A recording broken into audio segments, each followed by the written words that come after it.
Hello students. आज की class में हम पढ़ने वाले हैं दाउन सोडा के बारे में। यानी कि दाउन सोडा किसे कहते हैं, इसका रासायनिक नाम क्या है, रासायनिक सूत्र क्या है, इसको बनाने की विधि क्या है, और लास्ट में हम पढ़ने वाले हैं जो दाउन सोडा है इसका दैनिक जीवन में क्या उपयोग है। स्टूडेंट्स, इससे पहले की क्लास में हमने सादा नमक के बारे में, कास्टिक सोडा के बारे में, विरंजक चूर्ण के बारे में, बेकिंग सोडा के बारे में विस्तार से अध्ययन किया है और आज की क्लास में हम डाउन सोडा के बारे में विस्तार से अध्ययन करेंगे। तो चलिए स्टूडेंट्स, क्लास को स्टार्ट करते हैं। देखो, इसमें सबसे पहले जो डाउन सोडा है यानी कि जो धोने का सोडा है, इसका रासायनिक नाम क्या है? तो इसका रासायनिक नाम हो जाएगा सोडियम कार्बोनेट। यानी जो सोडियम कार्बोनेट है वह धावन सोडे का रासायनिक नाम है। उसके बाद जो सोडियम कार्बोनेट या जो धावन सोडा है, इसका रासायनिक सूत्र क्या हो जाएगा? तो इसका रासायनिक सूत्र है Na2CO3.10H2, यानी Na2CO3.10H2 जो दावन सोडा इसका रासायनिक सूत्र है। उसके बाद में क्रिस्टलन जल के 10 अणु युक्त सोडियम कार्बोनेट को दावन सोडा कहते हैं। अगर आपसे दावन सोडा की डेफिनेशन पूछे या परिभाषा पूछे तो आपको इस प्रकार से लिखना है, यानी कि जो क्रिस्टलन जल है, क्रिस्टलन जल के 10 अणु युक्त सोडियम कार्बोनेट को दावन सोडा कहते हैं। यानी जो सोडियम कार्बोनेट है, अगर हम सोडियम कार्बोनेट में 10 जल के अणुओं को मिलाते हैं तो क्या बनता है? दावन सोडा बनता है। ये आपको ध्यान रखना है। उसके बाद में यदि हम धावन सोडे में से जल के अणुओं का त्याग करवा दें या इसको गर्म किया जाता है तो ये जल के अणु को त्याग देता है ना। तो निर्जल सोडियम कार्बोनेट को हम सोडा एश या सोडा क्षार कहते हैं। निर्जल का मतलब है अगर हम सोडियम कार्बोनेट में से, जो सोडियम कार्बोनेट होता है, अगर इसमें से हम जल के अणुओं को त्याग दें, जल के अणुओं को बाहर निकाल दें, तो जो बनता है उसको हम बोलते हैं सोडा एश। ये आपको ध्यान रखना है।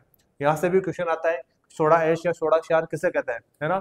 तो निर्जल सोडियम कार्बोनेट को सोडा एश या सोडा क्षार कहते हैं। उसके बाद में देखो, जो दाउन सोडा है इसको बनाने की विधि क्या है? तो बनाने की विधि देखो, है ना। दाउन सोडा सोडियम क्लोराइड से निम्न 3 चरणों में बनाते हैं। जो सोडियम क्लोराइड होता है NaCl, है ना, जिसका कच्चे पदार्थ के रूप में उपयोग करते हैं। तो सोडियम क्लोराइड से निम्न 3 चरणों में दाउन सोडा बनाया जाता है।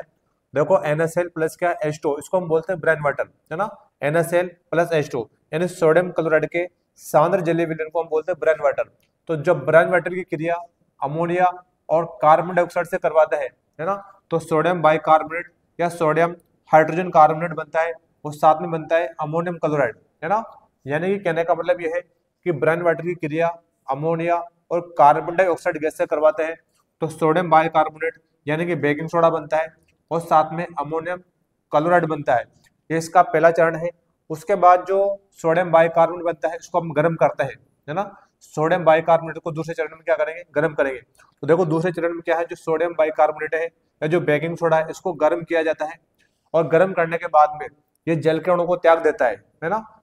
तो जब दूसरे चरण में क्या करेंगे? जो बेकिंग सोडा है या जो सोडियम बाइकार्बोनेट है इसको गर्म करेंगे और गर्म करने के बाद में सोडियम कार्बोनेट बनेगा और H2 बनेगा और साथ में क्या बनेगा? CO2 बनेगा, है ना।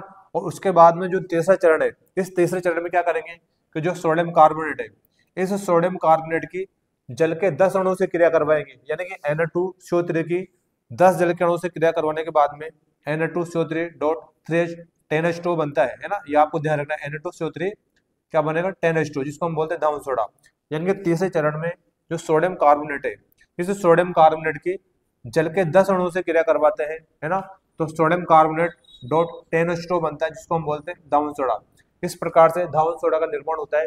देखो, 3 चरण एक बार और देखो। सबसे पहला जो ब्राउन वाटर है, इसकी क्रिया अमोनिया और कार्बन डाइऑक्साइड से करवाते हैं तो सोडियम बाइकार्बोनेट बनेगा और साथ में क्या बनेगा? Ammonium chloride.